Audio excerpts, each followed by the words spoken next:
Hello everyone, কি খবৰ সকলোৰে সৰু থাকোতে যেতিয়া মাহঁতক বিৰাট জোৰ কৰিছিল নহয় যে মা বলা না আজি ৰেষ্টুৰেণ্টত গৈ কিবা এটা খাওঁ তেতিয়া মায়ে সদায় কৈছিলে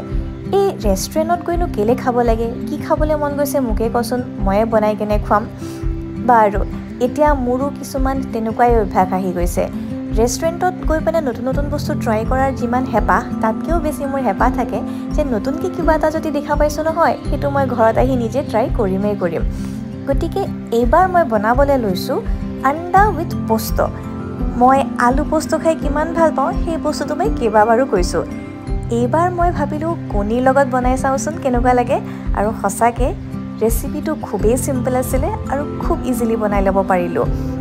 তাৰ কাৰণেও এজ ইউজুৱেল পোস্ত আৰু কাজু মই একেলগে পিচি লৈছোঁ আৰু লগত পোস্ত কাজুখিনি পিঁয়াজত ভাজি লোৱাৰ পাছত কিছুমান একদম বেছিক মছলাৰ সৈতে তাক ষ্টাৰ কৰিছোঁ ইয়াতে অকণমান তাৰে গ্ৰেভিটো ধুনীয়া অলপ ডাঠ কৰিবৰ কাৰণে আমুলৰ অকণমান ক্ৰীম দি দিছোঁ